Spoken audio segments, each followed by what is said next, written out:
So the first two episodes, I'd like to try something different today. I think the first two episodes we kind of went into conversation. Yep. I have a little banner of our handles and our names, but Right. I don't think we ever had the actual introduction of who we are. We kind of on our first episode, the pilot episode, but Yeah. So I'd like to start out with saying thank you for watching another episode of Grind Culture Podcast. Yes. I'm Ed, I'm Colton. and today we're talking about business. So we yes. decided this episode we're going to talk about our businesses, our experience with starting a business, what we learned throughout that process of starting our business, and maybe hopefully what we can share with anybody that's watching or listening in hopes that they find some kind of assistance or help out of our experiences. So, Right. As you guys may know, me and Colton have our respective businesses, coffee businesses. Yep. Mountains to Waves Coffee Company. I started here, and you already had it established when I started. Yeah.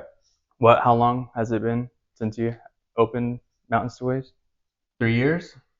So we launched 3 years ago. Well, technically, it was a little under 3 years. So it was like 2.5 years, I'd say. It's pretty solid 2.5 years. But yeah.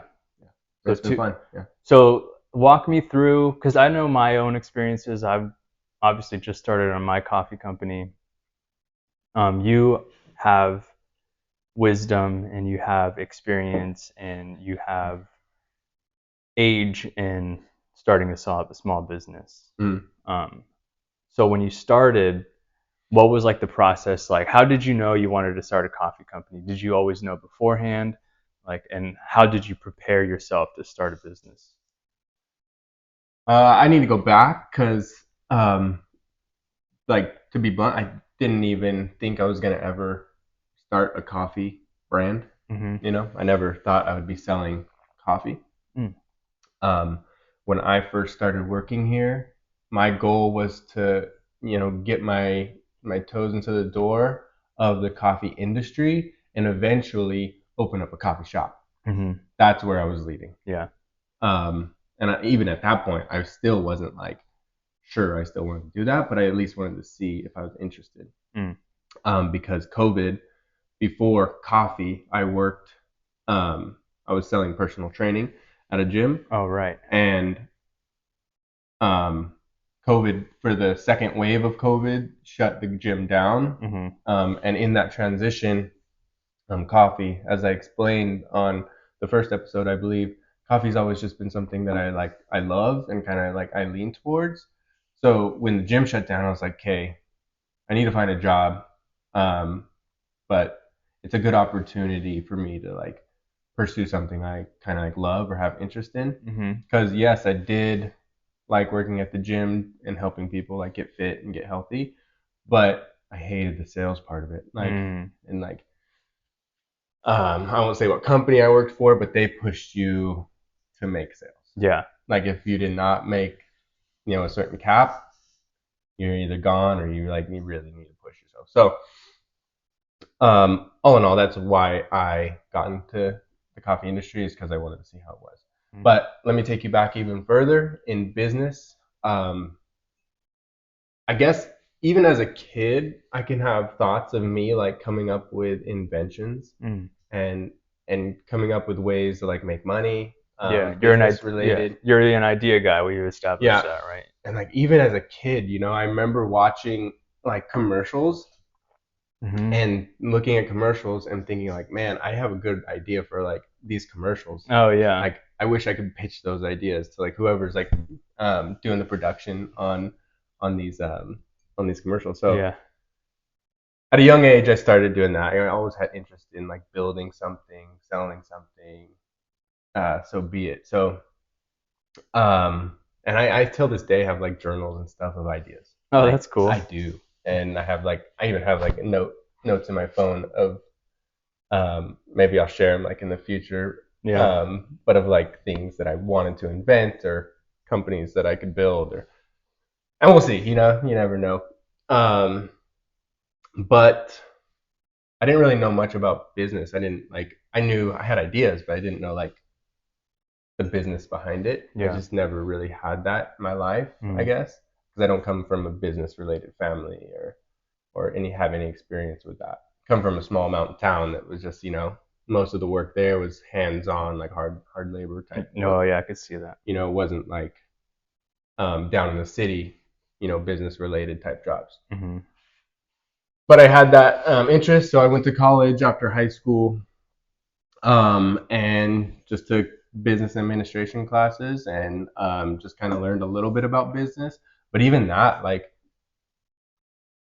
I didn't go to a big school for business. I just went to community college and took business classes, and I felt like I already kind of knew everything they were teaching me. That was my question. If you learned Yeah, anything, I mean, maybe you'll take a few things here or there, like just going to college on business. But from my experiences, the way I learned business, and we'll get to me later, was always hands-on. It was never at school because I think business yeah, involves communication and interaction and yeah, uh, just networking, yeah, and it's very, at least in my opinion, unobtainable in school, yeah, which is why I never really kind of sought my career path through school in a mm, weird way. right. But yeah, going back to you. So you went to business school, and my question was, what did you take away from business school that you now are kind of using for your own business now? Yeah, nothing. Yeah. See? Nothing at all. No, no, Um, and nothing against like the no, educational no. system And or some people education need system. it. They Yeah. don't have the mindset, so they need to be trained, or they need to learn how to get ideas or good ideas, or they need to learn like the how a boss should run a company, or like the legal stuff, right? Because everybody needs to learn the legal stuff. Yeah. That's a big part of what I like struggle with. Is like the big legal stuff. But like even in college, like we did like build a brand, do a presentation on it, right? I remember my group one year we built a brand and we had to do a presentation like sell your brand to the class, right? Uh-huh. And everybody that I worked with was like so confused. They couldn't come up with like a good idea. They couldn't like sell it. So I told each one of them, I was like, don't worry about it. I'll do the final by myself. I was Uh-huh. like, I'll come up with a business plan. I'll do the design work. What was it, by the way? Um, it was called, so this is when energy drinks started coming out. Like Yeah. this is when Red Bull and Monster and all these companies were like starting to blow up. Uh-huh. So of course I was like, oh, energy drink company would be perfect. I remember I came up with an idea. It was called Forecast Energy, and it was forecast and then energy. And then I remember I built a brand around that name that was like all the elements and like different types of weather, and then there was like a flavor going to each one of those. Like, This is your ideas coming to yeah, life. exactly. So like it sparked, and I was like, hey guys, I got this. Like I'll do all the work, and Uh-huh. then I'll send it to you all, and we can just all go up on stage and do the presentation together. I'll highlight your section that you can like talk about. I was like study it a little bit. I was like, Jeez. but I'll lead it. So that was like the final. I went. I did pretty much all of it. Aced it. Oh yeah. I would have been the kid participating in it. Oh, it's funny. It's funny that you Yeah. bring that up because I had a very similar class. This is how insane and kind of dumb this class in particular was. So we had the same exact thing. It was called it's like an entrepreneurial class, entrepreneurial, however you say that. Yeah. But it was taught by the fashion teacher. So, and it was the first time they added this class to our high school, Mm. and I don't know why, or what sparked the idea for me and my friends to be in this class, Yeah. but we did. It was a substitute class for like an econ credit, Mm. so you didn't have to take economics if you took this particular Got it. particular class. So all my friends and I took it, and Yeah. they were like, all right, yeah, the same thing. You have to start a business. You had to have a presentation for it. We even went to a fake trade show Yeah. for it. Like we all went as like it was like a Oh, that's school, funny. yeah, it was like a school trip or a class trip, and we went to like a trade show where like other schools did the same thing. Okay. and at the end like someone won like best booth or like best idea. Yeah. We got last in everything. So our idea was studio time. So like we had like a studio, and then like we would book people that want to use our studio and like make music or make anything. Right. But it was taught by the fashion teacher. It was like ridiculous. It's kind of like the PE coach in high school. It's like whoever wants the job. None of us took it serious. We all messed around the whole time. It was just, it was crazy that they did that. Like the fashion teacher like didn't know anything about business, but she taught it. Right. It was funny. It was a fun class though, just because of like my friends and I in it. But anyways, back to you. So you took. Yeah, so I learned nothing from college. I just really didn't. I already had like kind of, I guess, call it street smart of ideas in business, and like I saw that like if you want to run a business, then just start it. You don't need college to do it. I don't need it, so I actually ended up not finishing college. I just dropped out due to like some other reasons. But I was like, if I want to start a business, I'm just going to start it. Yeah. You know, I don't need to really learn anything. I know if I have a good idea, I'm going to do whatever it takes to get there. Yeah. You know, because really it just takes, you know, a little bit of work, and some take a lot of money, but the businesses I knew I wanted to start weren't going to take a lot of money. It was just going to take like, you know, just getting my feet off the ground, working somewhere where I could learn it, and then kind of implement my ideas in that industry. So my actually first company, my first business I started outside of college was a clothing company. And that was pretty cool. I learned a lot in that because I didn't really know anything. So I did like all the brand building, or me and my partner, his name's David. David, if you're watching, love you, man. Did you have a website? Did you have a website? Yeah, so we built everything from the ground up. So he did more of like the legal stuff. I did more of like the design, brand building work. So we started a clothing company, and we did that for a few years. It wasn't very successful because we just didn't have the time to put into it. And for a clothing company, you really have to sell so much product to make profit. You have to sell yourself apart too. It's insane. Yeah. Yeah. So it was kind of, it wasn't our full-time job. We both life just took us two separate ways. We couldn't really connect and work on it as much as we could. So we ended up going out of business, but we ended up like doing a lot of cool things through that, learned a lot. And I knew like eventually if I ever started a business again, I knew what it would take to be successful and to not go out of business, right? So after that, I kind of just, I worked odds and end jobs, and just kind of like hard working jobs, and then I started here, and I didn't think of starting my own coffee label, but our boss, Brian. yes, he recommended me doing it. He thought it would be a good like way for me to learn and to just learn the industry, and it doesn't really cost much for us we don't have to have any overhead because we get to use a facility, and we get to share it, and so I was like, sweet, like why not? So I did all my brand design. Me and my wife Brittany, we designed our website, we built our website, so I didn't have to like hire anybody to do all the like the design work and all the background work that you have to do to start a company. So we did it all. It took us like 4 to 5 months to build it. And so there was no push to like, okay, we gotta like launch, we gotta be successful, we have to start making money. There wasn't really any pressure to like make money. It was more of just like a side hustle type thing, something to like get my creative side out.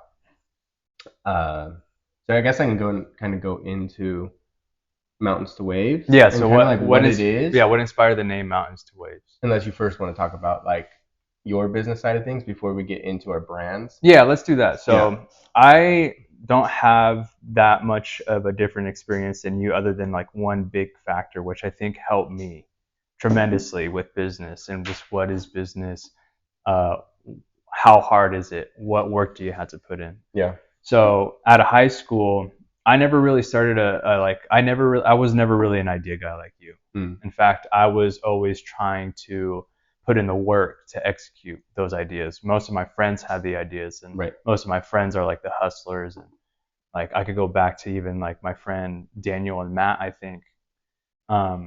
They like started, they were just hustlers. They just like bought things, sold things, had different Yeah. cars, had different pink slips. Yeah. It was, and I was just riding along and Right. just doing what they were How can doing. I help you? Yeah, Yeah, exactly. I was exactly. like, how could I help you guy, right?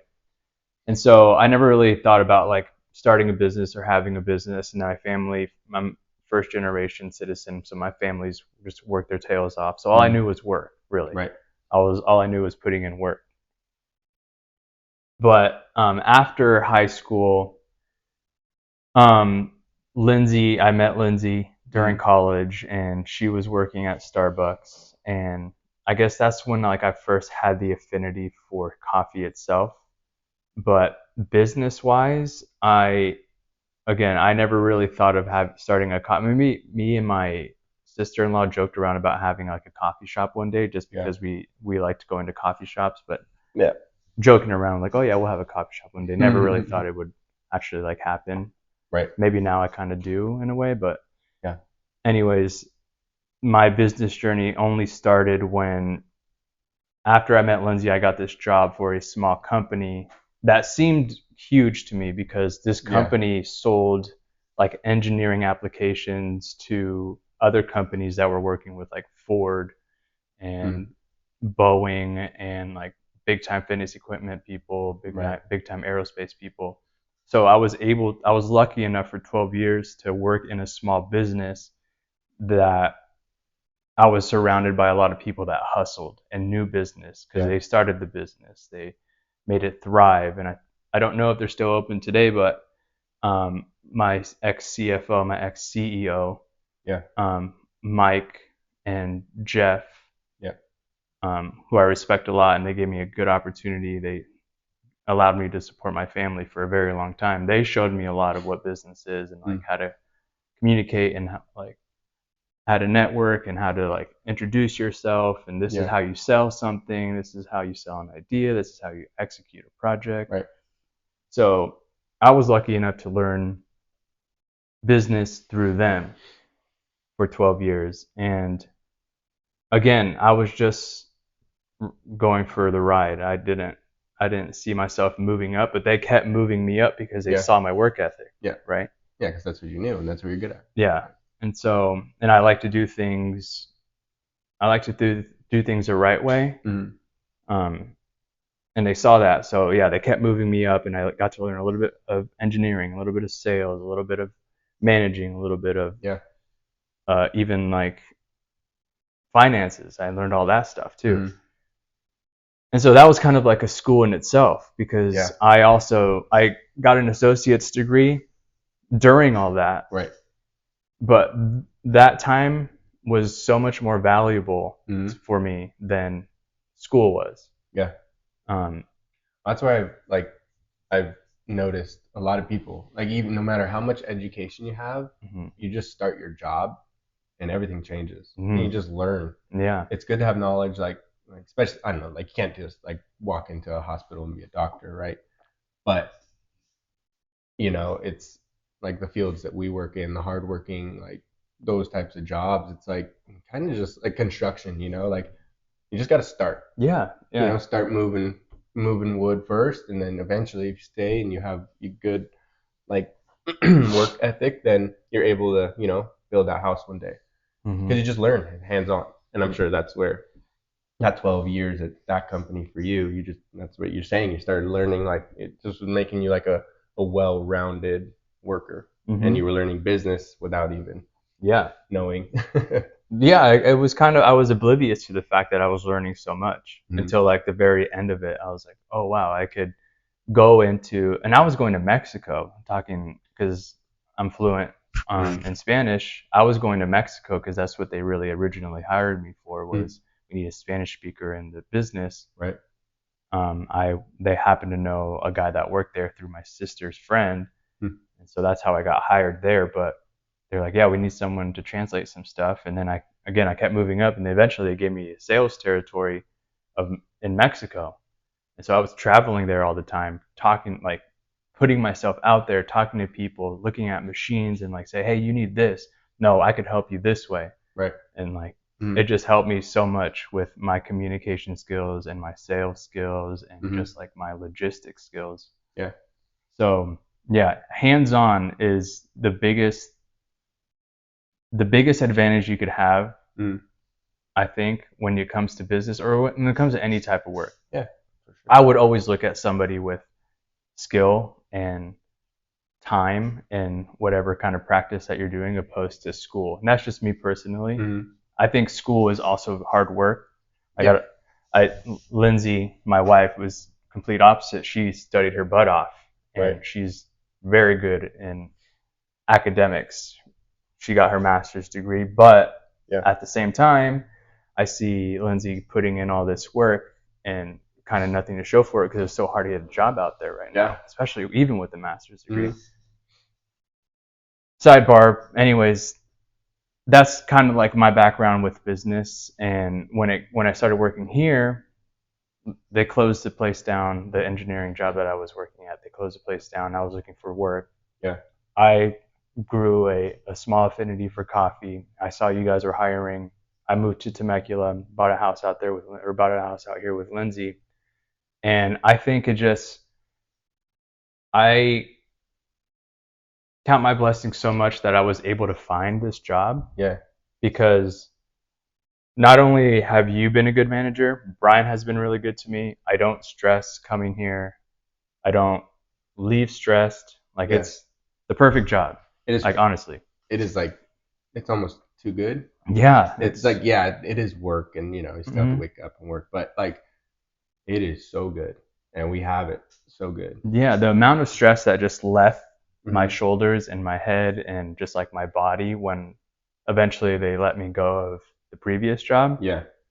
It was like a blessing and a curse. Obviously, you don't want to lose a job.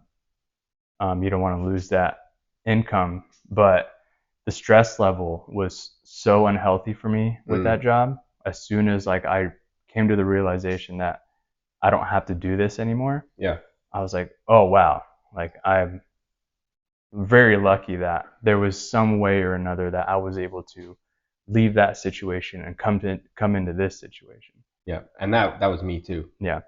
Literally, I would wake up. I was working like 10-hour days at the gym, and I would have to walk around the gym trying to sell personal training to everybody in the building. And you know how gyms, like everybody's the same every day. But like I had to do that every day, and a lot of it was trying to sell personal training to people that were a lot more fit than me, so it's like it was so stressful. So I feel the same way. Like it was when as soon as like COVID shut that down and I was able to like get this job, and I realized how like awesome of a place this is and how great of a family that owns this place. And I mean, that's all around like such a good place. Same thing, just like weight off my shoulders. Yeah. And it was so good. And like coffee's just really cool to be in. It's not only like the product itself is awesome, and I love the product, but I love the people around it. It's so cool. So yeah.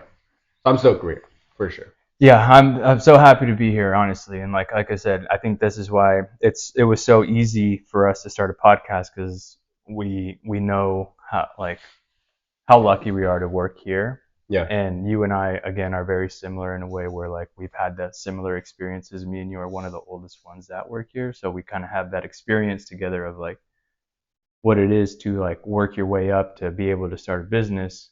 Which brings me to why I started my business here, the coffee company I have now. And it was really through you, because though I joked around with like the idea of like starting a coffee shop, I never really like considered that to be a reality. But you kind of inspired me in a way where like I didn't know how I never really met anybody that built up their website on their own, started their brand on their own, came up with their logo on their own, and just like had an idea in their head and made it come to reality. And when I met you and I saw that Mountains to Wave label, I was like, oh, this is a cool label. And then our friend Cameron's like, oh yeah, that's Colton's label. Like treat it right, treat it well. I was like, oh Treat it yeah, for right. sure.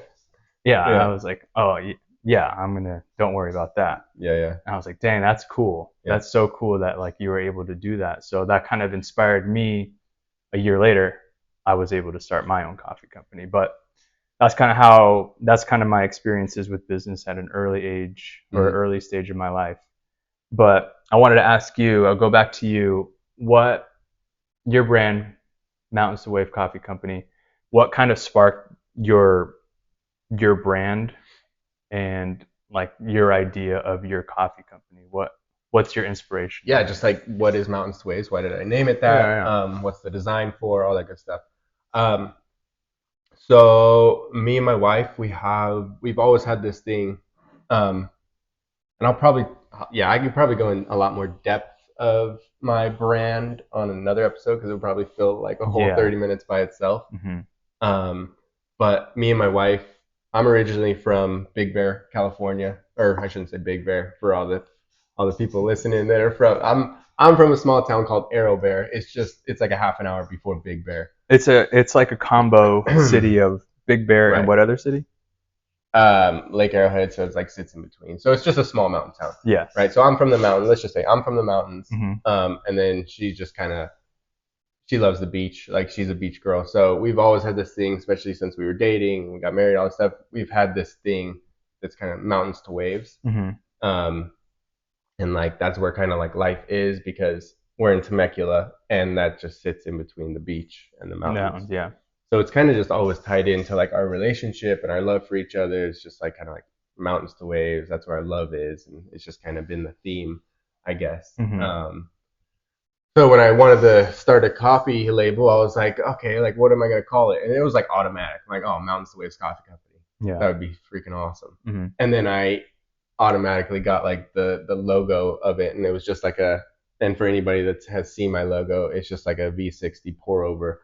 And then I had a really cool idea of like, and I don't have like the full thing laid out right now. Right now it's just like a pour over of the mountains inside the top, and then that going down to the waves in the craft. So it's kind of just like the coffee brewing. It's very cool. Like it's a very solid, simplistic, but very unique idea to like to the name that you came up with. Yeah. It's like very clever, very cool. That's why I was like, oh yeah, that's cool. Yeah. So everything just like clicked. And I was like, sweet, that works out perfect. And not only does the name work out, but like on the sales side of thing, I'm gonna relate to all the people and friends and family in my hometown. It's gonna relate to people at the beach. It's gonna be like a really good market, for a well-rounded market for people that want coffee. And I could probably sell that to a lot of people, or just be like a part of a lot of people that are interested in that. So I just tried to keep it like simple, clean. I'll go more in depth of what Mountains to Waves does, because I know we don't have a lot of time, and we don't want to have this be like a 2-hour episode. It could be, yeah. Easily. So maybe next episode or within like the first 10 episodes, we'll really go in depth of what it is, especially your brand too. Yeah. Essentially, that's why it's named Mountains to Waves Coffee Company. That's how I came up with the design, and then I'll go into more of like what we support and the people, my awesome customers that have supported me since day one. I'll go into that. But let me hear about you with Lost Woods.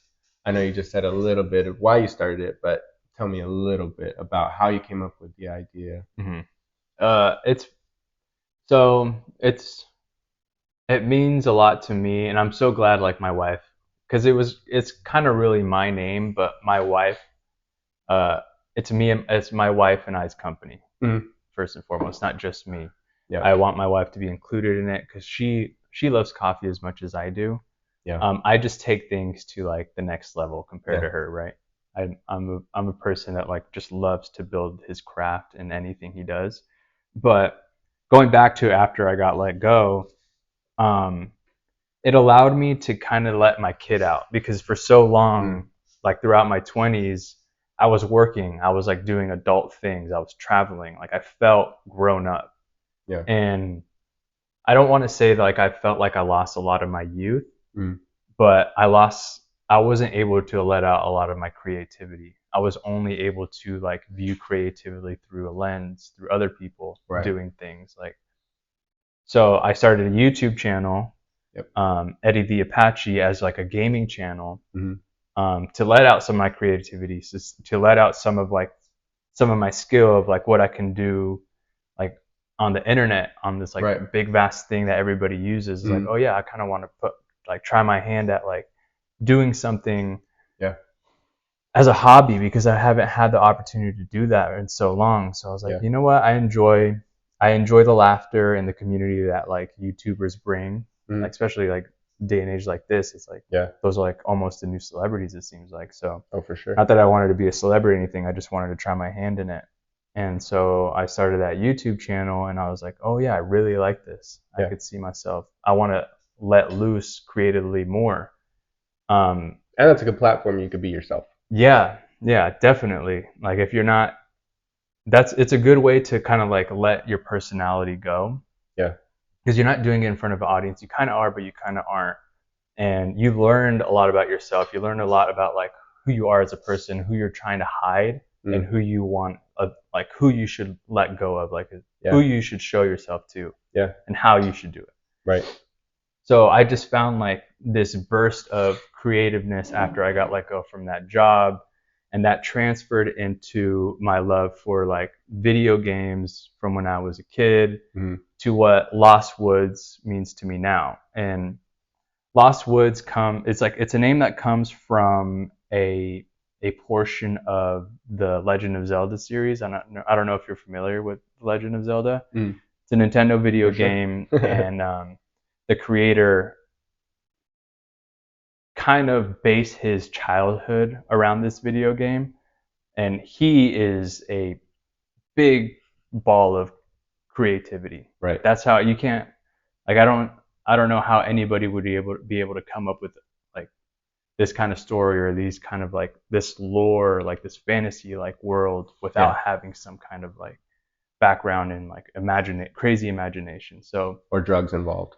Hopefully not. I don't think so. This guy's very he's Japanese, and he's like, I think he's very buttoned up. But true. There's other ways to let out your creativeness for sure. I was just saying, like, some people are like, how did you come up with that? Yeah, we know. Yeah, I don't know them personally, but I heard of him. Yeah. But I was just so inspired by like him and how he created something, and like I was like, if this person can create that, I want to be able to do something similar. Obviously, it's starting a coffee company is nowhere even close to that. Yeah. But it inspired me to start my coffee company through him, just based on the idea of just letting your creativity out and being a kid. It's okay to be a kid at your adult age. Don't lose yourself in the hustle. Yeah. Like, have a hobby, have some kind of imagination, creativity. Anybody out there should have some kind of like outlet in regards to that. You have to. So my label is kind of like a homage to like just let your creativity out. Yeah. So that's kind of what Lost Woods means to me. Cool. Yeah. I dig it. So we both have pretty awesome brands that mean a lot to us. Yeah. And I'm the same way. Like, it's where I say it all the time. It's just a really good avenue for me to bring my creative side out, because I do need it. You know, I need to design something every now and then. I do like need to come up with a way to be creative with my coffee label. You know, if it's like going stagnant for a while, it's like, okay, who can I like talk to about coffee and create something for them? Because coffee is so versatile in a way of, like, if you look at our brands, there's a way you can I don't like to say target someone for a sale, but there is a way that you can partner with someone in their brand or what they're doing. Because coffee, like, it's a really good plug into anything. You know, it's a good thing that you can enjoy in anything that you're doing. Yeah. Even like with video games, like you're saying, there's a good, way that you can implement coffee into video games. You know, people want to drink coffee and play video games, or whatever it may be. So it's really cool. It's a really good avenue to be creative. Yeah, I think so too. Coffee, that's what I was doing. In fact, like, I had a cup of coffee every YouTube or every like video I released. Yeah. I was like, I always mention, I got my cup of coffee. Got my cup of coffee. So now I could like kind of like merge those two things together. Hopefully start the YouTube channel again at maybe some point. But obviously we're talking about ourselves and we're drinking coffee while doing it. Coffee is, like I said, it's a global thing, and you could connect it to so many different things nowadays. It's so like so. Yeah, you're absolutely right. I mean, coffee is awesome in that way, where like you don't have to build a community around just coffee. It could be coffee related to something else. Yeah. And everybody loves coffee. Like, it's funny, and my wife is probably gonna laugh if she's listening, because everywhere I go, I'm always the one talking. Yeah. And it's like if we go meet a bunch of new people, it's always like, yeah, you meet people and they're like, oh, what do you do? And then it's like, oh, I'm a coffee roaster. Like, oh, cool. And then they ask about coffee, and then I have to give them the whole rundown. And then I always see like Brittany across the room, like, here he goes again. He's talking about coffee. You know? I do. I am the exact same way. I'm the talker in the relationship, and Lindsay's kind of just like my sidekick there, just like waiting to put in a word. Yeah. Bless her heart, because she has a lot of patience when it comes to that. I'll just ramble on about anything and everything, like to anybody I meet, if they give me the time of day. So I'm exactly the same.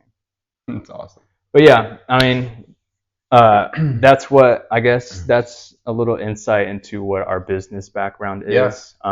There's way more we could get into. That we will get into as far as our brands go, how we kind of deal with our business side now, how we kind of market ourselves or market our brands to be, what kind of like path do we take. So we could talk about that maybe next episode, make it a part 2 into our business episode. But thank you for sharing that. I was always curious about like how, because I never really knew about your background in business, or like your background and like how you started the company. Obviously we have a leg up working here, but still, like, we work with some people that do not care at all to start a coffee company, I don't think. Yeah. But I wanted to ask you how you started, because I don't think I ever knew how you started or why you started. But so we're both pretty similar in the ways of how we got here. What we know about business. I think we're both very similar. I would almost say that we're identical in what we know of business and how we went about business and our experience and what kind of avenues we took to get here. And that's how we were able to relate, except it seems like I was more on the spectrum of being the creator, and you're more on the spectrum of being like the worker. Yeah, the hustler, I guess. And now we're both like in the avenue of being everything. Yeah, it's like met in the middle. So we're both like a well-rounded business owner, which is really cool. Yeah, I think it shows in like our efforts, and call it for what it is, our sales, and like the people that do support us. It shows through that. And again, a big thank you on not only my behalf, but I'm sure Colton's as well, to whoever who's supporting our brands and supporting our efforts, because it is hard work. We put a lot of work into it. And at least I'm always thinking about like, okay, what could I do now, or like, how could I sell this way, or how could I sell that way? So big thank you to everybody who's showed us support in our business venture. And I think we can finish it off. We had one question, I think, on our first or second episode. It was actually my buddy Luke. He's actually. Oh, so you read it? Yeah, I did. Okay, good, cool. And he talked about, he wanted to know about roast level and how each, if I'm understanding correctly, and I have to actually give a shout out to Luke. He's one of my best friends, been one of my best friends my whole entire life. And he's supported me in everything. He's one of my biggest supporters till this day. And we'll be friends till the day we die. He's just an awesome dude. So cool. Love you, dude. Shout out to Luke. Yeah, straight up. But I believe you were talking about so you take one origin of coffee, and you roast it light, medium, dark, and then he wanted to know how you would implement those roasts into how you're brewing that coffee. It's a big answer, because I think it depends on just how your palate, like how you desire your coffee. I think if you like a dark roast, you're gonna like a dark roast in in every way that you make it, a pour over to espresso. I think if you like light roasts like I do, you're gonna like it from a pour over to espresso. I'm not really ever gonna enjoy a dark roast. It's just I don't like it. I don't like the taste. But if you do like all the roast levels, let's take that one. I think a light roast shows off in a pour over or an Americano. I think a medium is good for like cold brew or a good base for a latte. And then I think if you're going to take it dark roast, I really think just dark roast is its own ballpark. I think that if you enjoy dark roast, that's how you just drink coffee. No matter how you're going to brew it, that's just how you like it. So I would say it doesn't matter really the bean. You can really roast the bean however you want. It just matters how you enjoy it. Because if you don't like light roast, you're never going to like light roast. You know? So it's If I can answer that question, if I didn't answer correctly, then let me know again in the comments below. How I can answer that, and then anybody else too with questions and stuff. Yeah, please send them. Write them below for sure, and we'll answer them. Keep sending them. Very well said.